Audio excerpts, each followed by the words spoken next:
सहन नहीं कर पाएंगे। तब यमराज ने कहा, राजन, तुमने अपने जीवन में बहुत सत्कर्म किए हैं, ये जो तुमसे अपराध हुआ इसका दंड तुम्हें गिरगिट बनाया जाता है, परंतु यह जो अपराध दंड के रूप में तुम्हें मिल रहा है वह तुम्हारे सारे पुण्यों के फल से बड़ लाभ देगा। बोले वो क्या देगा? बोले जब द्वापर में भगवान कृष्ण आएंगे तो भगवान का स्पर्श होते ही तुम्हारे संपूर्ण पाप नष्ट हो जाएंगे और साक्षात्कार परमात्मा का होगा और सीधे हमारे धाम में निवास होगा। राजा नृप का वहां उद्धार किया भगवान ने। अपनी संतान को शिक्षा दी कि पुत्रों सुन लिया, हमें किसी के धन का हरण नहीं करना चाहिए, अन्यथा हमें गिरगिट जैसी योनियों में जाना पड़ता है। अपनी संतान को शिक्षा दी। भगवान ऐसे प्रयोग अपने बच्चों के साथ किया करते थे जिससे हमारे बच्चे गलत रास्ते पे ना चले जाएं। धन के घमंड में, राजमद के घमंड में, अधिक संख्या के घमंड में कि हम तो लाखों भाई हैं, कोई हमारा क्या कर लेगा। तो बोले घमंड ना आ जाए, इसलिए भगवान ने अपने संतान को ज्ञान देने के लिए, मन विहार कराने के लिए ले गए। और राजा नृग का समय आ गया था मुक्ति का। दोनों कार्यों को भगवान ने पूरा किया। बोलिए द्वारकाधीश भगवान की जय। सुखदेव जी कहते हैं, राजन, एक दिन की बात, बलराम जी ने कहा कृष्ण से कि मैं तो अब ब्रज जाना चाहता हूँ, इतने दिन हो गए तुम्हें तो याद आती नहीं है, मैं तो ब्रज जाना चाहता हूँ।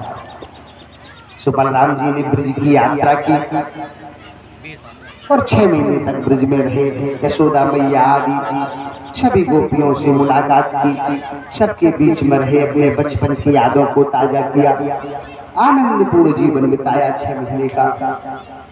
धीरे धीरे समय निकलता चला गया। एक पौंड्रक नाम का राजा था, उसके मित्र थे काशीराज।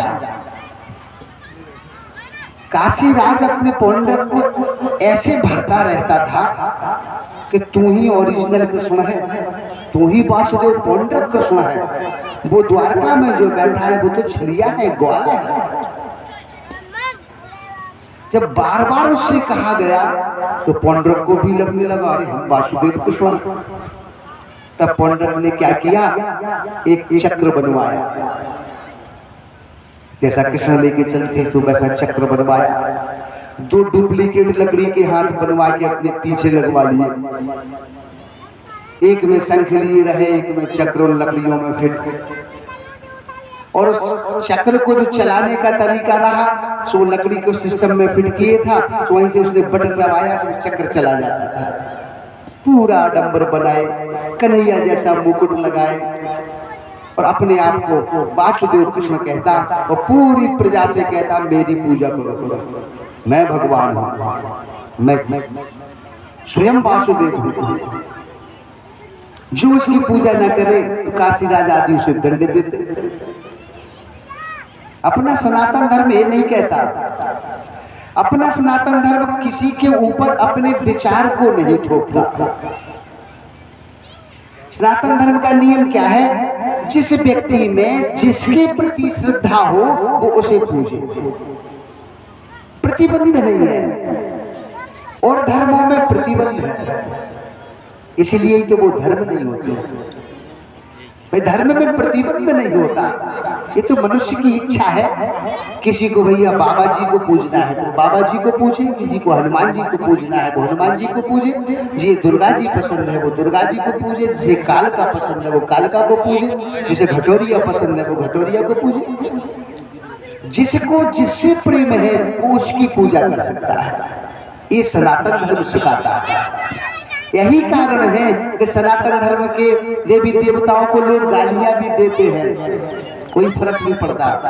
और किसी धर्म में के देवता को किसी में दम हो तो दे के देखो। हिंदू धर्म के देवताओं को तो गाली दे सकते हो, कोई भी दे सकता है, कोई भी हिंदू दे सकता है। क्या कोई मुसलमान के देवता को गाली दे सकता है किसी में दम? कोई नहीं दे सकता। कारण कट्टरता है, धर्म के प्रति कट्टरता है वो अपने यहाँ। क्योंकि अपना धर्म कट्टर बनना नहीं सिखाता। अपना धर्म क्या सिखाता? मजहब नहीं सिखाता आपस में बैर करना। सनातन धर्म आपस में बैर करना नहीं सिखाता, किसी को दंड देना नहीं सिखाता। हमारा धर्म आपस में भाईचारे से, प्रेम से रहना सिखाता है। ये हमारे धर्म की विशेषता है।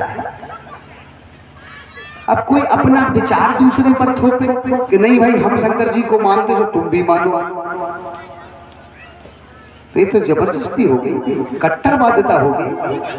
भाई तुम्हारी मर्जी शंकर जी को मानना है शंकर जी को मानो, हमारी मर्जी तो कन्हैया से लगी है, तुम कन्हैया को माने। तो अपनी अपनी इच्छा है, ये सनातन धर्म है। इसलिए हम सब हिंदू हैं, जाति बात नहीं, हम सब हिंदू हैं, हम सनातन धर्मी हैं। हम जातवाद के भेद में ना बटे। हम उस परमात्मा की संतान हैं। एक पिता की 4 संतानें होती हैं, विचार अलग अलग होते हैं, वो चलेगा। ये विचार हो सकते अलग अलग, परंतु धर्म की खंडना कोई ना करे। हमें अपने अपने धर्म पर भरोसा होना चाहिए। हम हिंदू धर्म में उत्पन्न हुए हैं तो हम सभी हिंदू हैं। प्रत्येक धर्म में जातियां होती हैं, अकेले हिंदू धर्म में नहीं।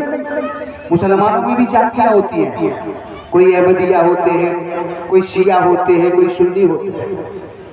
इसी प्रकार प्रत्येक धर्म में जातियां होती हैं। ऐसे हमारे आपके धर्म में बनाई गई है, पर भेदभाव थोड़ी ना बनाया गया है, ये तो मनुष्य स्वयं बना लेता है।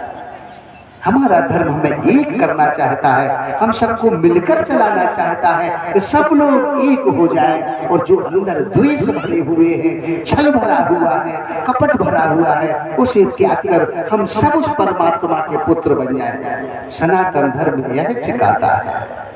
तो यही कारण है कि यह सनातन धर्म 200 करोड़ पुराना है। इस सृष्टि की रचना जब हुई थी तब 200 करोड़ हो चुके हैं सृष्टि की रचना को हुई, इसलिए इसमें परिवर्तन नहीं होता। यही पौंड्रक अपना विचार थोप रहा था समाज के ऊपर। यही कंस करता था, हमको पूजिए।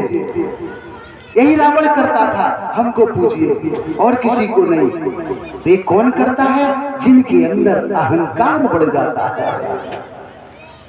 जब अहंकार बढ़ जाता है तो विवेक शक्ति नष्ट हो जाती है, तब व्यक्ति ऐसी बातें करने लगता है।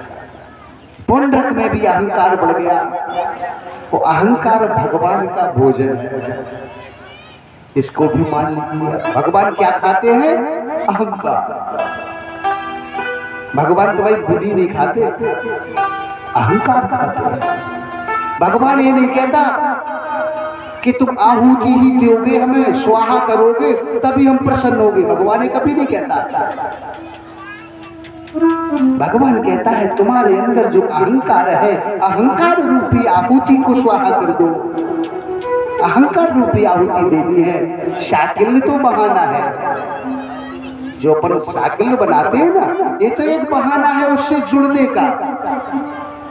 परंतु वास्तविक आहुति अगर तुम्हें देनी है तो अपने अहंकार की आहुति दो, अपने घमंड की आहुति दो, अपने मैं की आहुति दो। उसे कहते स्वाहा का। क्योंकि अभी हम सब लोगों के पास उतना मस्तिष्क नहीं है, उतना दिमाग नहीं है, हमारे पास भी नहीं है जिस लेवल से इस पद्धति को बनाया गया था। जब आध्यात्म के उच्च शिखर पे आप पहुंचेंगे तो आहुतियां फिर अग्नि में नहीं दी जाती हैं, श्वास के द्वारा इसी शरीर के अंदर आहुति दी जाती है। श्वास से अहंकार की आहुति दी जाती है, उसे लोग यज्ञ कहते हैं। पर ये सब जो प्रक्रिया बनाई गई है वो इसलिए बनाई गई है कि आपके आचरण बदलेंगे, स्वाहाकार आप करेंगे तो आप अपने अहंकार को नष्ट करेंगे। अहंकार को समाप्त करने के लिए ये प्रक्रिया है। वो पता चले कि मार साहब को अहंकार हो जाए कि हमने भैया भागवत करवाई, इतने खर्च करे, मार साहब को हो जाए या किसी और ने भी चंदा दिया हो, उसे हो जाए 1000 हमने भी दे महाराज, हम भी 5 आहुतियां डालेंगे। का कोई ऐसा हो जैसे ये हो जाए कि महाराज का हमका उससे कम है, हम और लेके आ रहे हैं, हमसे भी हवन करवा दो। भैया ये दिमाग से निकाल दो अपने, हवन से सब कुछ प्राप्त नहीं होता, ये बिल्कुल दिमाग से निकाल दो। आपने बुद्ध जी को तो सुना होगा, भगवान बुद्ध पृथ्वी के 23वें अवतार है, कलयुग में उन्होंने अवतार लिया है। बुद्ध जी वो भगवान का अवतार है। उन्होंने हमें क्या सिखाया, अगर बुद्ध जी को जानते हो, दया काय के लिए आए इस पृथ्वी पर, क्योंकि जब मनुष्यों में आपस में ईर्ष्या द्वेष ज्यादा बढ़ने लगा तो परमात्मा ने बुद्ध स्वरूप में अवतार लिया और लोगों को एक करने के लिए दया भाव से जोड़ा। क्षमा करिए, क्षमा भाव से क्षमा करना आ जाए। तो जो बुद्ध को अगर मानते हैं तो उनके अंदर क्षमा करना आना चाहिए। हमारे संविधान रचयिता बाबा साहब अंबेडकर भी इस पृथ्वी पर आए, महान पुरुष थे, कोई संदेह नहीं, और उनको मानने वाले भी सब हैं। ऐसा नहीं है कि हम उनको नहीं मानते हैं। जो समझदार होगा वो बाबा साहब को जरूर मानता होगा, ऐसा हो ही नहीं सकता। कोई समझदार तो चुप ही रहता ना, मूर्ख शोर मचाता। बाबा साहब ने हमें क्या शिक्षा दी, उसे कोई नहीं मानता। सब चिल्लाएंगे, छाती ठोकेंगे कि बाबा साहब को हम मानते, हम मानते। मैं कहता हूं तुमसे ज्यादा मैं मानता। बाबा साहब ने शिक्षा दी, जो अपने से नीचा हो, जो नीचे डला हुआ हो, हम उसका उत्थान करें, हम उसे उठा दें। बाबा साहब ने ये शिक्षा नहीं दी कि एक बड़ा भाई इंजीनियर हो गया, छोटा भाई बखरा करा उसकी मदद ना करे। अरे उसने तो पूरे भारत के संपूर्ण जीवों की मदद कर दी और तुम उसके अपने छोटे भाई की मदद नहीं कर पाते हो। तो फिर कहते हैं हम बाबा साहब को मानते हैं। यही कहा क्या हमारे बाबा साहब ने? हमारे बाबा साहब ने कहा कि जो हमसे नीचा है, जो हमसे छोटा है, जिनके पास जो कमियां हैं, तो हम उनकी कमियों की पूर्ति करके उसे अपने बराबरी पर लाए। अगर बाबा साहब को मानते हो तो आपस के भाईचारे में मतभेद नहीं होना चाहिए, तो बाबा साहब को मानते हो, अन्यथा केवल मानना में कुछ नहीं होता। ऐसी बहुत से हिंदुओं में की व्यवस्था देखिए, वे कहते भगवान को हम बहुत मानते, राम जी को। बोले अच्छा, बोले राम को हम बहुत मानते और राम की एक नहीं मानते। राम को तो बहुत मानेंगे और राम की एक भी बात नहीं मानेंगे। बोले महाराज हमने रामचरितमानस पूरी